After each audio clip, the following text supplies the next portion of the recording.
Hello नमस्कार, स्वागत है आप सभी का। आज के इस सेशन में डिस्कस करने जा रहे हैं RICEE में एक सब्जेक्ट होता है टीचिंग एप्टीट्यूड, जहां पे आपको पता होगा 30 क्वेश्चन आपके एग्जाम में आते हैं।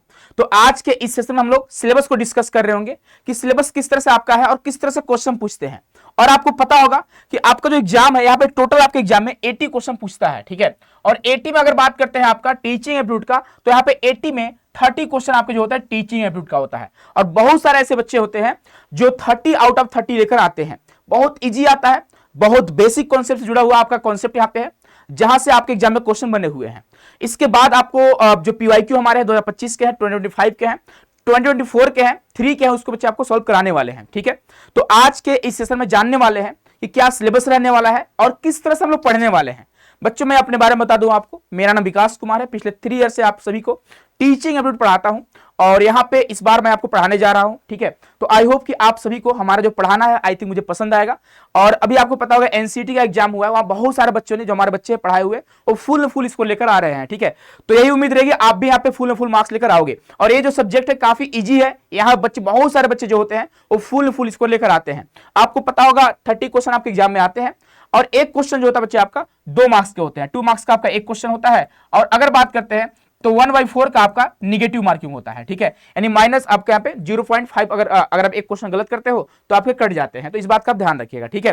तो यहाँ पे मोस्टली ऐसे बच्चे हैं जो अभी तैयारी करेंगे और मुझे लगता है कि आप इजीली यहाँ पे 28, 29, 30 क्वेश्चन आप इजीली कर पाओगे। पेपर बहुत इजी आता है, आप देखोगे यहाँ पे, चाहे लेवल 1 की बात करें, चाहे लेवल 2 की बात करें, चाहे लेवल 3 की बात करें, ठीक है।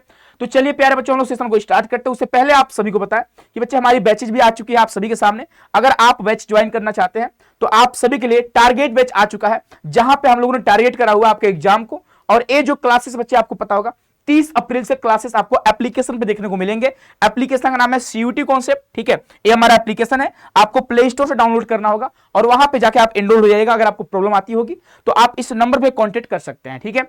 यहाँ पे आपको जो चीज आपको चाहिए RICEE के लिए हर चीज आपको मिल जाएंगे। रीजनिंग हो गया, इंग्लिश हो गया, ठीक है, और टीचिंग एप्टीट्यूड, मोस्टली आपके तीन ही सब्जेक्ट आपके एग्जाम में आते हैं, ठीक है। जैसे रीजनिंग की अगर बात करते हैं तो 20 क्वेश्चन होते हैं, इंग्लिश की बात करें 30 क्वेश्चन होते हैं, और अगर बात करते हैं टीचिंग एप्टीट्यूड का तो यहाँ पे आपके 30 क्वेश्चन होते हैं, ठीक है। तो इन सभी को आप ध्यान रखिएगा। और यहाँ पे जो क्लासेस मिलने हैं फुल्ली आपके लाइव क्लासेस रहेंगे, ठीक है। टेस्ट सीरीज भी आपको मिलेंगे। आपको पता होगा यहाँ पे 10 मॉक टेस्ट भी आपको मिलने वाले हैं, ठीक है। आपको with 10 full length mock test आपको मिलेंगे, यानी इसी फीस में, आपको अलग से कोई फीस नहीं देनी है। और अभी ऑफर चल रही है, आपका जो फीस है 1399 में आप कंप्लीट तैयारी कर सकते हैं। और ये जो ऑफर है बच्चे 11 मई तक, आप इस बात का ध्यान रखिएगा, ठीक है।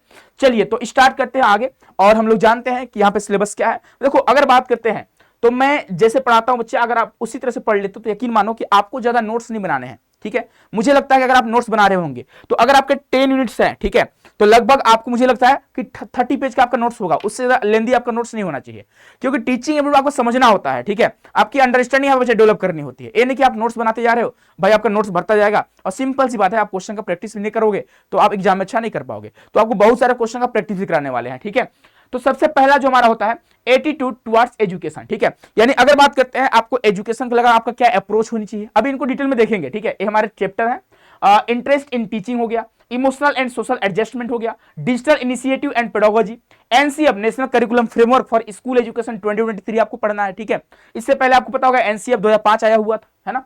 Children and teaching profession, leadership qualities and group management, intrapersonal and interpersonal skill, NEP 2020 and school education, ठीक है। General awareness of contemporary issue about school education, ये हमारे सिलेबस में दिया गया है। जो कि आपका बच्चे आप देखोगे, आपको सिलेबस जैसे आप जो सिलेबस वाली, तो सिलेबस वाली वीडियो है, ठीक है। अगर आप डाउनलोड भी करोगे ना, आपको यही सारी चीजें दिखने वाली हैं, ठीक है।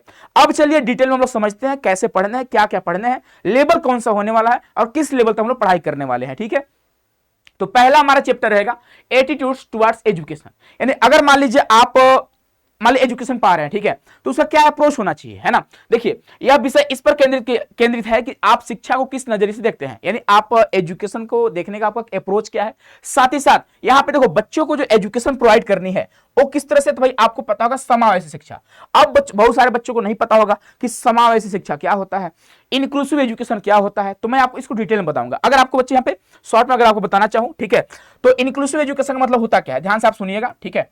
इंक्लूसिव एजुकेशन, इसका मतलब क्या होता है, अकॉर्डिंग टू नीड, है ना, अकॉर्डिंग टू नीड, ठीक है, अकॉर्डिंग टू नीड, यानी अगर आपके नीड के अनुसार, यानी अगर मान लीजिए आप डिसेबल कैटेगरी से हैं, ठीक है, अगर मान लीजिए आपका आंख आपका नहीं है, ठीक है, आप आंखों से देख नहीं पा रहे हो, तो अगर आपको यहाँ पे इक्विटी होनी चाहिए, क्या होनी चाहिए, इक्विटी होनी चाहिए, है ना, यहाँ पे इक्विटी होनी चाहिए, इक्विलिटी नहीं होनी चाहिए, इक्विलिटी नहीं होनी चाहिए, ठीक है, equality is the negative concept and equity is the positive concept. अब इसका मतलब क्या होता है, इसको हम लोग हिंदी में बोलते हैं समता, क्या बोलते हैं, समता बोलते हैं, ठीक है, ध्यान समझना बच्चे, आप लास्ट वीडियो को देखना, आपको समझ में आएगा, ठीक है।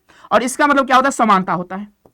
तो क्या समानता हमारा सही बात है, नहीं, समानता क्या होता है कि सभी को बराबर हिस्से में एक समान क्या होगा, सुविधाएं मिलती हैं, सभी को एक समान फैसिलिटी मिलती है। लाइक अगर आप बच्चे ऐसे देखो कि एक क्लासरूम है, एक क्लासरूम में एक ऐसा बच्चा है जो आंखों से देख नहीं सकता है, कुछ ऐसे बच्चे हैं जो पैर से चल नहीं सकते हैं, कुछ ऐसे बच्चे जो ढंग से बैठ नहीं सकते हैं, कुछ ऐसे बच्चे जो जिनको कोई दिक्कत नहीं है, कुछ ट्राइबल भी हैं, कुछ दलित भी हैं, ठीक है।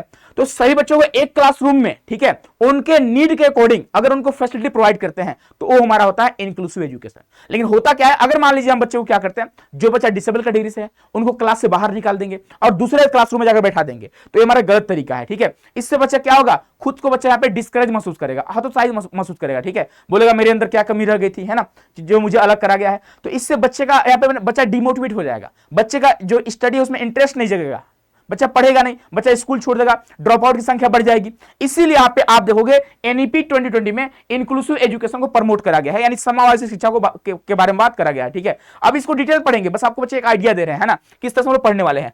इसी तरह आपका एक होता है होलिस्टिक डेवलपमेंट। अगर आप बच्चों को पढ़ा रहे हो तो बच्चों को पढ़ाने का अप्रोच क्या होगा, बच्चों का यहाँ पे होलिस्टिक डेवलपमेंट होना, यानी फिजिकल डेवलपमेंट हो गया, इमोशनल डेवलपमेंट हो गया, कॉग्निटिव डेवलपमेंट हो गया, हर तरह से बच्चे का डेवलपमेंट होना चाहिए, ठीक है। यानी आप इसे बोल सकते हो 360 डिग्री डेवलपमेंट, आप इसे बच्चे बोल सकते हो 360 डिग्री डेवलपमेंट, या फिर आप बोल सकते हो ऑल राउंड डेवलपमेंट, है ना, यानी हर तरह से बच्चे का डेवलपमेंट होना चाहिए। और इस पर मेनली फोकस करता है हमारा एनईपी 2020, तो इसको हम लोग पढ़ने वाले हैं, ठीक है। और हमारा जो एजुकेशन होना चाहिए बच्चे, वो डेमोक्रेटिक एजुकेशन होना चाहिए, लोकतांत्रिक शिक्षा होनी चाहिए।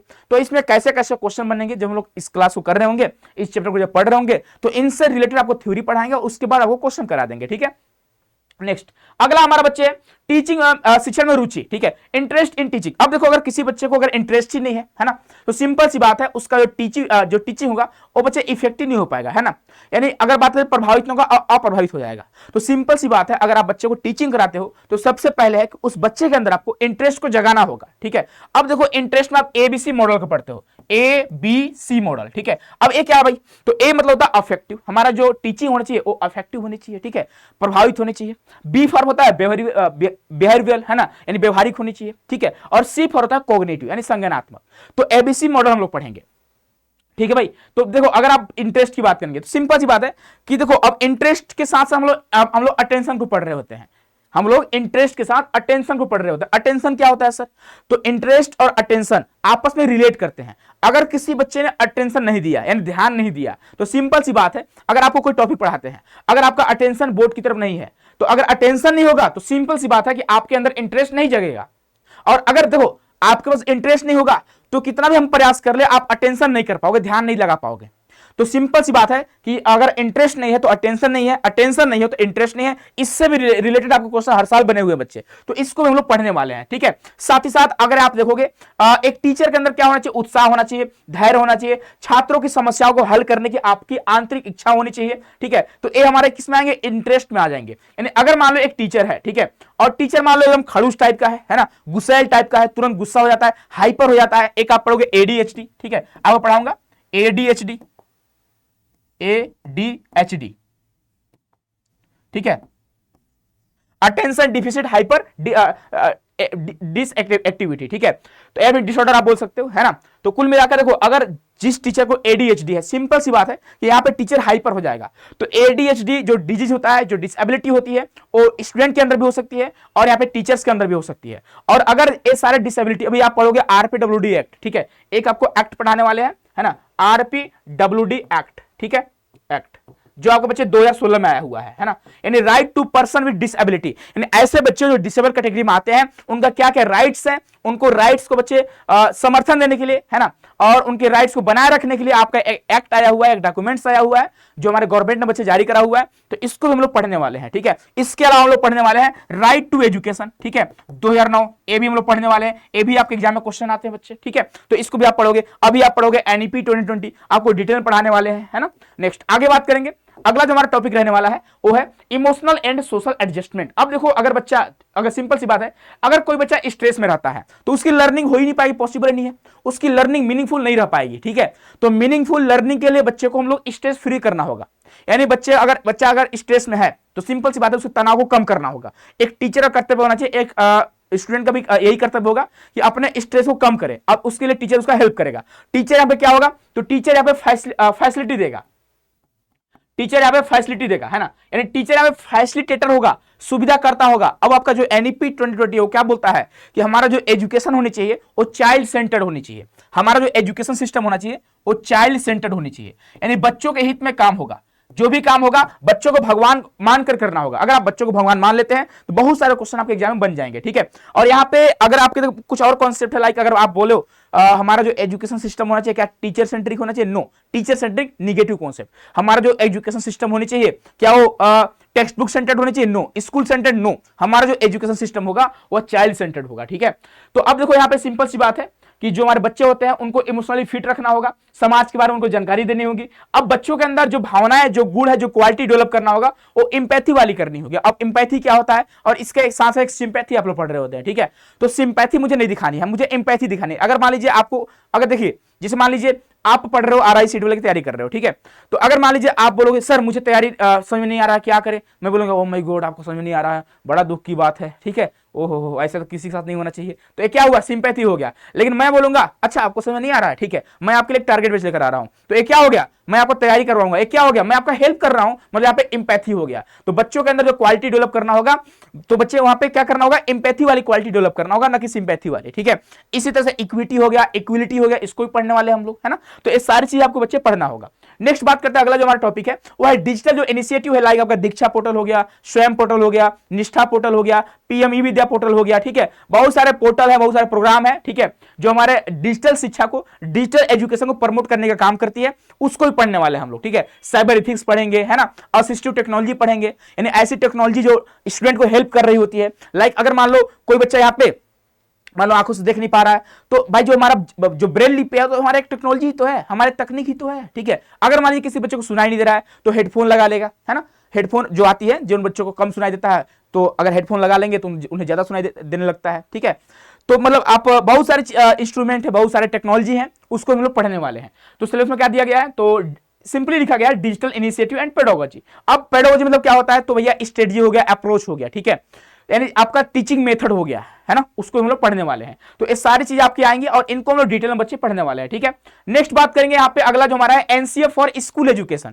इससे पहले एक और एनसीएफ आया था, आप अगर आपको शायद पता होगा तो एक एनसीएफ आया था, एनसीएफ फॉर फाउंडेशनल स्टेज। एक कब आती है, तो ए आपका आती है 2022 में। ठीक है, तो ए हम लोग को नहीं पढ़ना है। एक किसके लिए आता है, तो आप लोगों को सिर्फ और सिर्फ फाउंडेशनल स्टेज वाले बच्चों के लिए, यानी प्राइमरी वाले बच्चों के लिए आता है। ठीक है, लेकिन आपको क्या पढ़ना है, आपको पढ़ना है national curriculum framework for school education. इसका फुल फॉर्म क्या होता है, national curriculum framework for school education 2023, ये आपको पढ़ना है। इससे पहले जो एनसीएफ थी वो कौन सी थी, तो आप बोलोगे इससे पहले जो एनसीएफ थी वो एनसीएफ 2005 थी, है ना, जो कि अब इसे नहीं पढ़ना है, हमारा खत्म हो चुका है, नया हमारा करिकुलम आ चुका है। यानी अब देखो क्या करती है भाई, तो सिंपल सी बात, हमारा करिकुलम तैयार करती है कि अब स्कूल एजुकेशन में बच्चों का करिकुलम कैसा होना चाहिए, पाठ्यक्रम कैसी होनी चाहिए, बच्चों को कौन कौन सी कंटेंट पढ़ानी है, कौन सा लेवल धीरे धीरे आगे बढ़ानी है, तो इन सब के बारे में जो बात करता है आपका वो एनसीएफ भी बात करता है। ठीक है, अब इसको तैयार कौन करती है भाई, है ना, एनसीएफ कौन तैयार करती है, बोलोगे एनसीईआरटी हो गया, और आपका जो एनईपी है ना, वो सब मिलकर इसको तैयार कर रहे होते हैं। ठीक है, आपका मिनिस्टर ऑफ एजुकेशन हो गया, वो सभी मिलकर इसको तैयार कर रहे होते हैं, है ना। अब देखो यहाँ पे एक मेन चीज फोकस करा गया है कि बच्चों को जो लर्निंग करानी है वो एक्टिविटी बेस्ड लर्निंग करानी है। अब यहाँ पे जो मेनली फोकस करा गया है कि बच्चों का जो एक्टिविटीज है ना, बच्चों को जो लर्निंग करानी होगी एक्टिविटीज बेस्ड लर्निंग करानी होगी। ठीक है, अब इससे क्या होगा कि बच्चा क्या करेगा, खुद से नॉलेज का कंस्ट्रक्शन करेगा, नॉलेज का निर्माण खुद से करेगा। ठीक है, इसीलिए हमें बोला गया, आप देखोगे यहाँ पे सीखने के लिए सीखना, यानी लर्निंग टू लर्न। पहले आपको यही सीखना है कि सीखना कैसे है।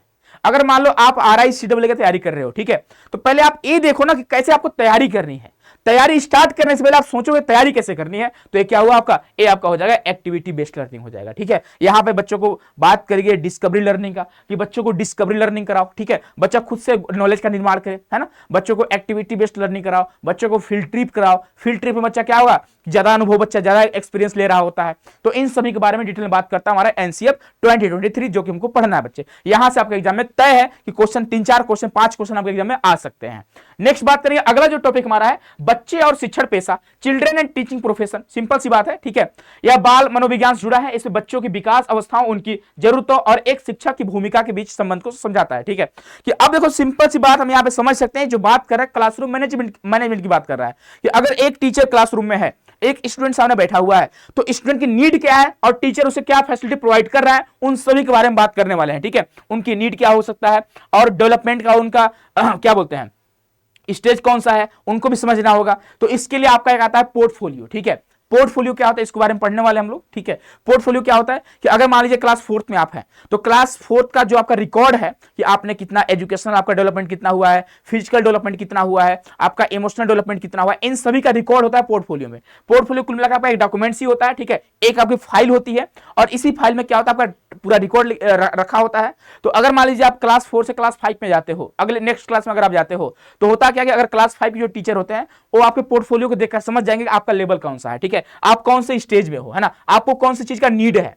ठीक है, तो यहां पे आपका एक मेन डॉक्यूमेंट्स आता है या फिर एक मेन फाइल आती है जिसे हम लोग बोलते हैं पोर्टफोलियो। इसको हम लोग डिटेल में पढ़ने वाले बच्चे। ठीक है, और भी चीजें आती हैं, बहुत तरह के हमें क्वेश्चन बनते हैं, तो सारे आपको क्वेश्चन कराने वाले हैं। जितने आपका पीवाईक्यू बने हुए हैं उन सभी के बेस पे आपको बच्चे तैयारी कराने वाले हैं। ठीक है, और मेरी बच्चे फुली गारंटी है कि जो बच्चा इस क्लास को कर लेता है, जो हमसे पढ़ लेता है, मैं बच्चे इतना आपको बता सकता हूं, इतना आपको शेयर कर सकता हूं कि हाँ, आप यहाँ पे 28-29 क्वेश्चन आप इजीली कर पाओगे अगर आप सारे कंटेंट को अच्छे से फॉलो करते हो, तब की बात कर रहा हूं। ठीक है, नेक्स्ट बात करते हैं, अगला जो है leadership qualities and group management. ठीक है, ग्रुप मैनेजमेंट का मतलब क्या है कि अगर मान लो एक टीचर क्लासरूम में है, तो एक मान लीजिए बच्चे, बहुत सारे बच्चे बैठे हुए हैं, उनका मैनेजमेंट आप किस तरह से करोगे। ठीक है, तो a teacher is the leader of classroom. जो क्लासरूम का जो टीचर होता है वो लीडर होता है ना, नेता हम लोग बोल सकते हैं हिंदी में। ठीक है, it studies the ability to maintain discipline in the classroom, motivate children and work as a team। यानी अगर एक टीचर का क्या दायित्व होता है, एक टीचर क्या ड्यूटी होती है, क्या कर्तव्य होती है कि यहाँ पे जो क्लासरूम बच्चे हैं उनको मैनेज करना है,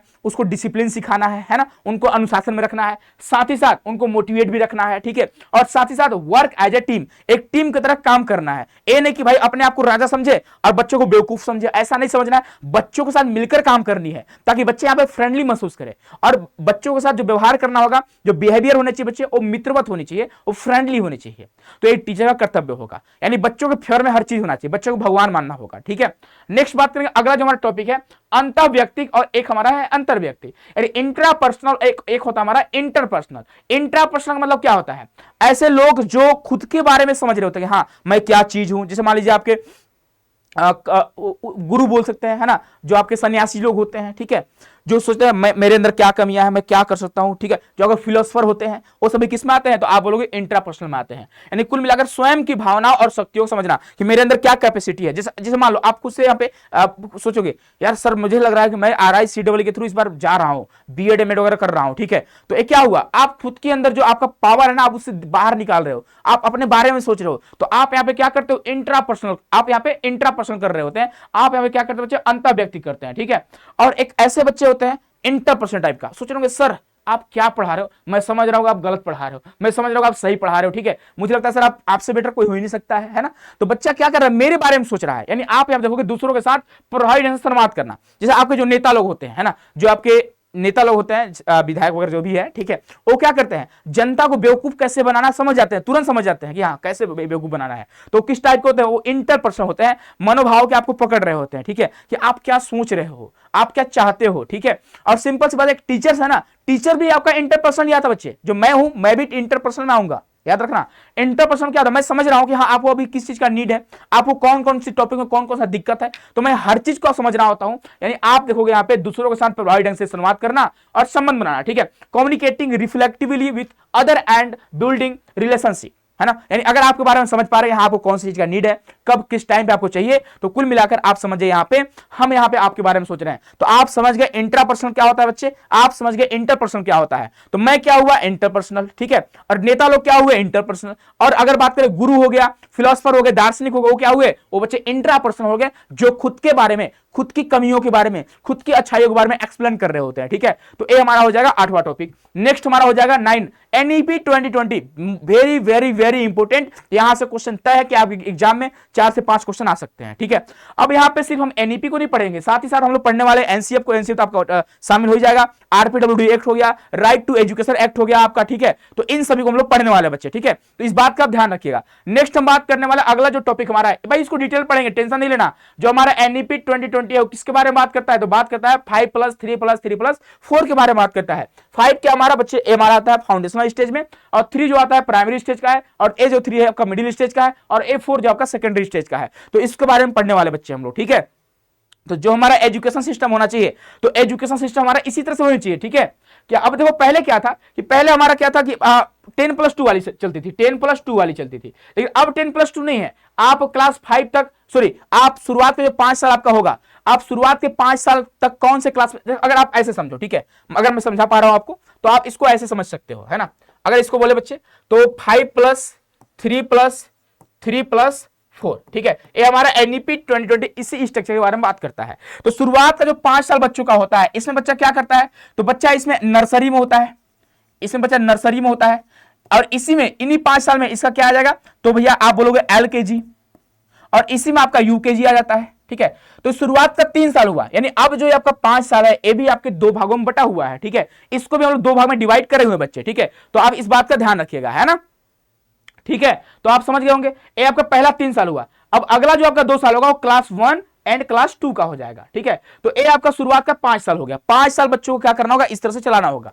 नेक्स्ट बात करेंगे अगला जो आपका 3 ईयर है, इसमें बच्चा क्या करेगा, वो क्लास 3 में होगा, 3 एंड 4 एंड 5 में होगा, ठीक है। और अगला जो 3 बात करता है 6, 7 और 8 के बारे में बात करता है। और अगला जो 4 बात करता है वो 9, 10, 11 और 12 के बारे में बात करता है। तो इसको डिटेल में पढ़ने वाले हैं कि अगर आपका एज कितना है, ठीक है। अगर मान लीजिए क्लास 6 में है तो आपका एज कितना होना चाहिए, सिंपल सी बात है, ठीक है। और अगर मान लो क्लास 9 में तो आपका एज कितना होना चाहिए, यहां से भी क्वेश्चन आपके एग्जाम में आते हैं, ठीक है। तो इसको भी करने वाले बच्चे, है ना। तो ये हमारा स्ट्रक्चर है एनईपी 2020 का, ठीक है। तो इसको आप ध्यान रखिएगा। अगला टॉपिक हमारा जो लास्ट टॉपिक है वो स्कूली शिक्षा से जुड़े कुछ हमारे समकालीन मुद्दे हैं, यानी contemporary issue in school education, like आप बोल सकते हो राइट टू एजुकेशन एक्ट, ठीक है, 2009 वाली। उसके बाद मिड डे मील योजना हो गया, कुछ हमारे स्कीम है, ठीक है। न्यू गवर्नमेंट के कुछ स्कीम है जो एजुकेशन को प्रमोट करने की बात करती है, ठीक है। इसको चाहे गर्ल्स एजुकेशन हो, चाहे लड़कों का एजुकेशन हो, हर तरह से जो एजुकेशन के बारे में बात करती है, जितने भी स्कीम है गवर्नमेंट का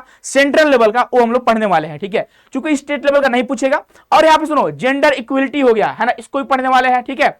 और मतलब कुल मिलाकर आप बोल सकते हो कि जो हमारे इश्यू चल रहे हैं एजुकेशन, स्कूल एजुकेशन को लेकर, उसको बच्चे हम लोग पढ़ेंगे। क्या क्या उसको लेकर हमारे स्कीम आए हुए हैं, क्या क्या कौन कौन से एक्ट आए हुए हैं, इन सभी के बारे में। जैसे आप देखोगे यहाँ पे कि जो बच्चे डिसेबल कैटेगरी थे उन बच्चों को एजुकेशन मिल नहीं पा रही थी, है ना।